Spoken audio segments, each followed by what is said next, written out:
वाङ्मय में कहा गया है, जहाँ लाहो तहाँ लोहो, लाहा लोहो पवड्ढई, दो मास कयम कज्जम कोडी ए बिन निठ्यम। आदमी के भीतर अनेक वृत्तियां होती हैं और वृत्तियों से प्रवृत्तियां भी हो जाती हैं। मन वचन काय की दुष्प्रवृत्तियां होती हैं तो उनकी पृष्ठभूमि में कोई वृत्ति, राग की वृत्ति, द्वेष की वृत्ति, क्रोध, मान, माया, लोभ की वृत्तियां, वो वृत्तियां जुड़ती हैं, तब मन वचन काय से अशुभ प्रवृत्ति होती है।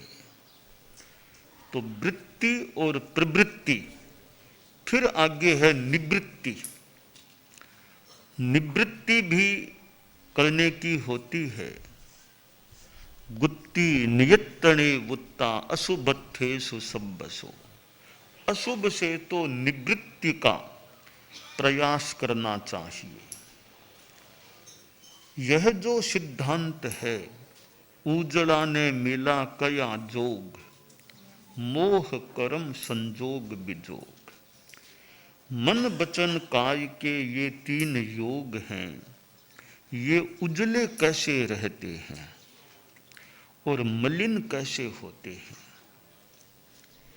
कि ये मोहनीय कर्म साथ में संयुक्त होता है, जुड़ता है, तो योग अशुभ बन जाते हैं।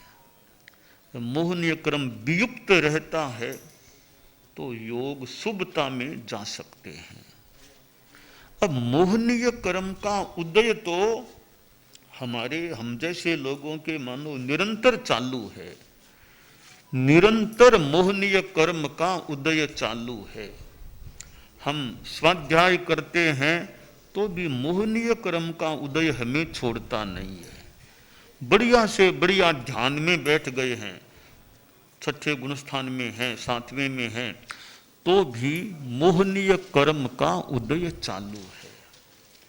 अब प्रश्न है, योग अशुभ कैसे बनेंगे? मोहनीय कर्म तो चालू है ही है।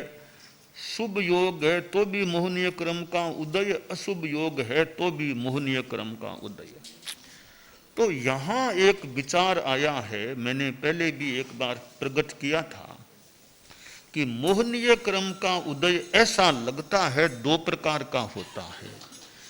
एक सुप्त अवस्था का मोहनीय कर्म का उदय, एक उत्तेजित या जागृत अवस्था का मोहनीय कर्म का उदय, अथवा निष्क्रिय, प्राय निष्क्रिय मोहनीय कर्म का उदय और सक्रिय मोहनीय कर्म का उदय। योग मलिन कब बनते हैं कि मोहनीय कर्म का उदय जागृत होता है, सक्रिय होता है, वो हमारे योगों से मिलता है, तो मन वचन काय की प्रवृत्तियां अशुभ हो जाती हैं।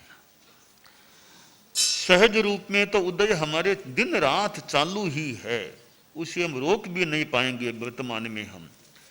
तो उस उदय से योग अशुभ होंगे, तब तो दिन रात योग अशुभ में अशुभ ही रहेंगे। तो ऐसी बात नहीं है। मोहनीय कर्म का भले उदय है, वो बड़ा शांति में है, तो हमारे योग शुभ रह सकेंगे। मोहनीय कर्म का उदय उत्तेजित है, तीव्र है या जागृत रूप का है, तो हमारे ये योग अशुभ बन जाते हैं। तो यह एक विचार, क्योंकि आज साध्वी प्रमुखा जी भी हैं, साध्वी वरिया भी, दिनेश जी तो पहले भी थे, मुख्य मुनि भी पहले थे। आज तो मेरे मन में यह एक विचार यूँ स्पष्ट हो रहा है कि यह जो है कि उजला ने मिला कया जोग, मोह कर्म संजोग विजोग, यानी कसाय है, वो योगों के साथ मिलेगी तब योग अशुभ। बाकी कसाय तो है ही है, उदय भी चालू ही है, वो उदय अपने रास्ते से जा रहा है, कसाय आश्रव तक अपने रास्ते में है, योग अशुभ नहीं बनेगा। वो कसाय आश्रव इस योग के रास्ते में आ गया तो योग अशुभ हो जाएगा। जैसे अन्न नली और श्वास नली, दो नलियां होती है। अन्न नली हमारे शैक्षिक शिक्षा वर्ग वाली साधियाँ भी होंगे, सन्मति शिक्षण कक्षा के संत भी होंगे, तो वे भी ध्यान से सुनने का प्रयास करें कि दो नलियां है ना, अन्न नली और श्वास नली। तो अन्न नली में अन्न जाएगा तो कोई दिक्कत नहीं, वो अन्न श्वास नली में अगर इधर आ गया तो भयंकर कठिनाई हो सकती है। श्वास नली में आ गया तो अन्न नली में जाएगा, कोई दिक्कत, आराम से जाओ, खाना अपना काम कर सकते। इसी प्रकार कसाय कसाय की नली में चलता रहे तब तक कोई हमारे योग को खतरा नहीं। और कसाय योग वाली नली में यानी रास्ते में आ गया तो योग हमारे अशुभ हो जाएंगे। तो हमारे विद्यार्थी जो साधु साधियां हैं उनको मैं इस उदाहरण से समझाना चाह रहा हूं कि श्वास की नली और अन्न की नली, भोजन अन्न की नली में जाए तो खतरा नहीं, वो श्वास नली में उधर कुछ थोड़ा सा भी आ गया है तो वो खतरा है भी। तो इसी प्रकार कसाय कसाय के आश्रम के रास्ते में चले तो योगों को खतरा नहीं है। अगर कसाय योग वाले मार्ग में आ गया है, थोड़ा भी आ गया तो कसाय मलिन हो सके, योग मलिन हो सकेंगे। तो हमारा क्या फर्ज है कि वो अन्न नली वाला कण चीज श्वास नली में न आ जाए, यह हमारी यानी सावधानी कह दें। वो अभी कल की बात है, एक बच्चे का परिवार आया तो वो बच्चे के लगभग 10 वर्ष की उम्र में डेथ हो गई। क्यों हो गई तो अनुमान होगा या जो भी, तो वो खाना खाया तो थोड़ा खाना उसका इधर आ गया होगा श्वास नली की तरफ, अब उसकी फिर थोड़ी डेथ हो गई उसकी। तो यह तो शरीर के खतरे की बात है, उसका अपने जीवन के लिए महत्व है ही। तो आत्मा के लिए खतरे की बात यह है हमारी साधुपने की दृष्टि से कि कसाय नली वाली चीज योग की नली में न आ जाए। इधर आ गई तो हमारा यह योग अशुभ हो सकेगा। यानी मन वचन काय में गुस्सा अहंकार माया लोभ राग द्वेष ये आ गए हैं तो योग मलिन हो जाएंगे, ये अलग हैं तो योग हमारे अशुभ नहीं बन सकेंगे। तो साधुत्व और संन्यास दुनिया की बहुत बड़ी चीज है। संन्यास से बढ़िया चीज, सम्यक्त्व युक्त चारित्र से बढ़िया चीज दुनिया में क्या मिल सकेगी।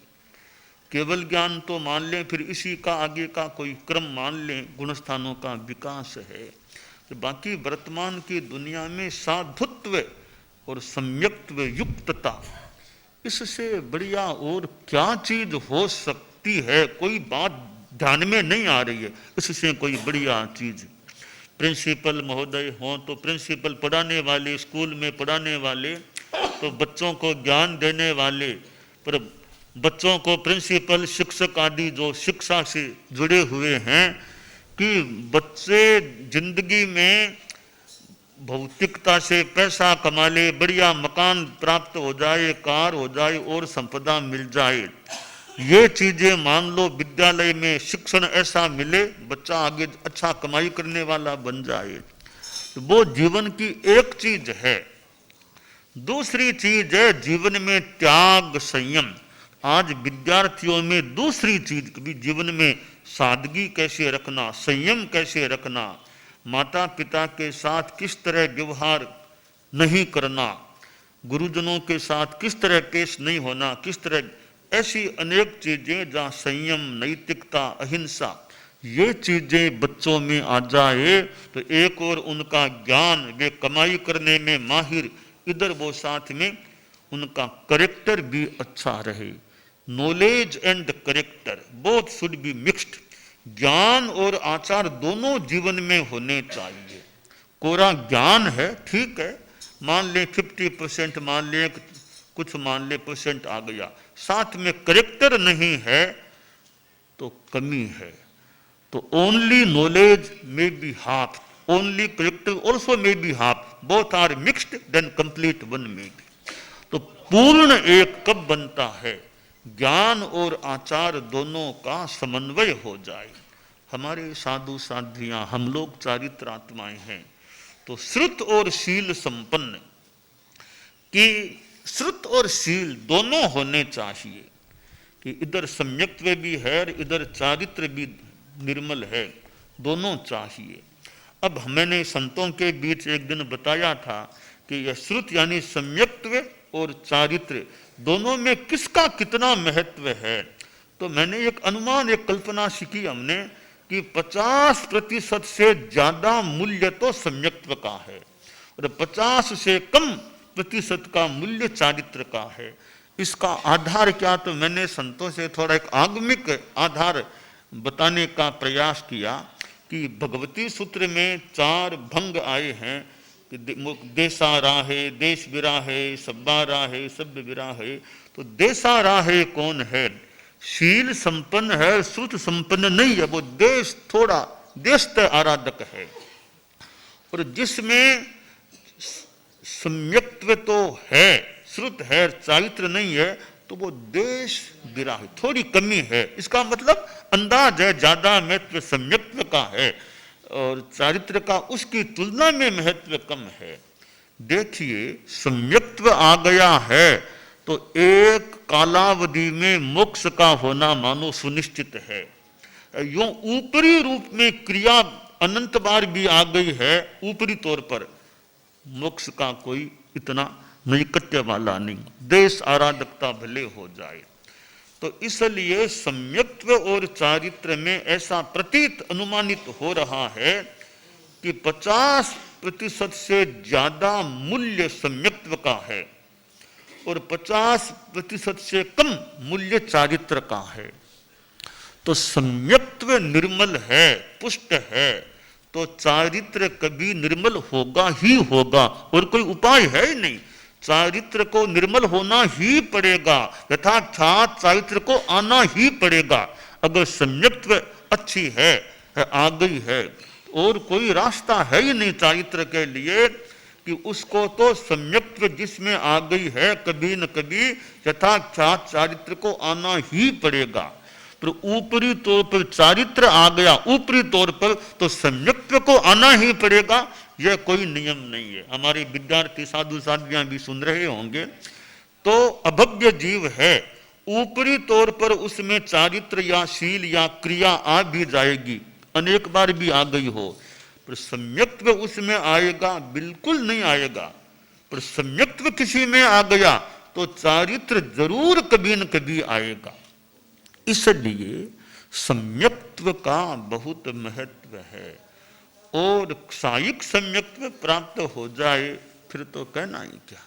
सायिक सम्यक्त्व आ गया, बहुत अच्छी संपदा आ गई है, अब तो सायिक चारित्र में भी ज्यादा देर नहीं है। मान लो एक आध अवतारी हो, मान लो कुछ 1-2 जन्म मान ले, ये जन्म अगला फिर अगला, बस फिर तो यथाख्यात को आना ही आना। तो सम्यक्त्व हमारा पुष्ट रहे और सम्यक्त्व के लिए एक तो ये आस्था, भाई जो सच्चाई, तमेव सत्यम निसंकम जम जिनेहिम पवेयम, वही सत्य, वह सत्य ही है, वही निसंक, वह निसंक ही है जो जिनेश्वरों ने प्रवेदित किया है। बस उनका प्रवेदित किया हुआ सत्य ही है। मेरे बोलने में, मेरे मानने में कहीं कोई मिस्टेक, कहीं अयाथार्थ्य हो सकता है। जिनेश्वर देव ने जो प्रवेदित किया है उसमें कहीं कोई अयाथार्थ्य को अवकाश नहीं है। तो यह निष्ठा हमारी रहे, जिनेश्वरों ने जो प्रवेदित किया है वह सत्य ही है, वही सत्य है, वह निस्संक ही है, वही निस्संक है। तो यह निष्ठा मजबूत है, तो यह एक सम्यक्त्व को संपोषण देने वाला तत्व प्रतीत हो रहा है। दूसरे में तत्वबोध का प्रयास भी हो, अनाग्रह भाव से, आग्रह दुराग्रह नहीं, तत्व को यथार्थ रूप में समझने का हम प्रयास करें, वो वृत्ति है कि यथार्थ को ग्रहण करने का या समझने का प्रयास करें। और तीसरी बात है कषाय की प्रतन्नुता, मेरे कोह मान माया लोभ कषाय है वो पतली रहे, कषाय पतला रहेगा तो यह भी हमारे सम्यक्त्व के नैर्मल्य में सहायक बन सकेगा। हम सिद्ध योगी आचार्य श्री महाप्रज्ञ से प्रेक्षा ध्यान का एक प्रयोग करें। आपको एक प्रयोग कराया जा रहे हैं श्वास प्रेक्षा का। 5 सेकंड में श्वास लेना है, 5 सेकंड भीतर रोकना है और 5 सेकंड रेचन करना है और 5 सेकंड बाहर रोकना है। इस प्रकार 20 सेकंड में एक श्वास। सावधान रहे, श्वास भरे, भीतर रोके, रेचन करे, बाहर रोके, श्वास भरे, भीतर रोके, रेचन करे, बाहर रोके, श्वास भरे, भीतर रोके, रेचन करे, बाहर रोके, श्वास भरे, भीतर रोके, रेचन करे, बाहर रोके, श्वास भरे, भीतर रोके, रेचन करे, बाहर रोके, श्वास भरे, भीतर रोके, रेचन करे, बाहर रोके, श्वास भरे। प्रयोग संपन्न। तो ये ध्यान के बहुत छोटे प्रयोग कराए हैं और इनका स्वयं बार बार अभ्यास करें तो एक अच्छा अभ्यास हो सकता है। ओम आत्मा।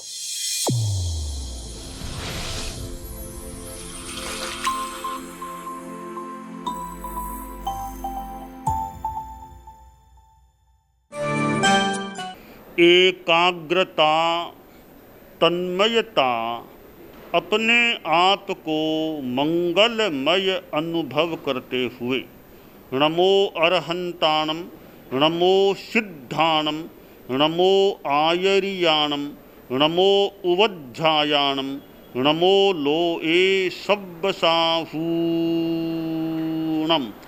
एसो पंच नमोक्कारो सब्ब पावपणासनो मंगलाणं च सब्बेसिं पढ़मं हवइ मंगलम।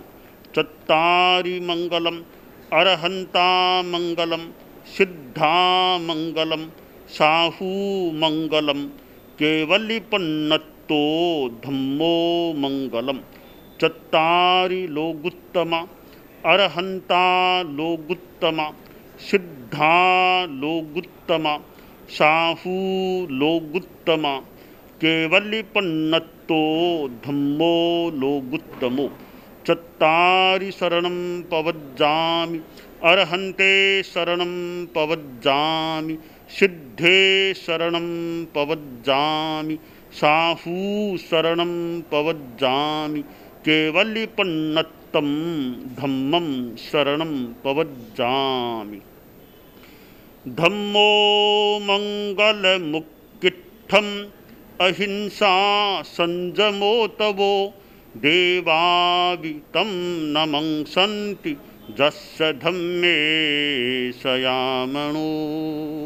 च इत्ता भारहं वासं चक्रवर्ती महिद्धियो सन्ति सन्ति करे लोए स्तोग इमनुत्तरम देव दानव गंधर्वा जख रक्षस किन्नरा बंभयारिं नमंसन्ति दुक्करं जे करन्ति तम् मंगलम भगवान वीरो मंगलम गौतमो गणी मंगलम स्थूलभद्राद्यः जैन धर्मोस्तु मंगलम मंगलम मतिमान् भिक्षुः मंगलम भारमल्लकः मंगलम रायचंद्राद्या मंगलम तुलसी गुरुः महाप्रज्ञोस्तु मंगलम तेरा पंथोस्तु मंगलम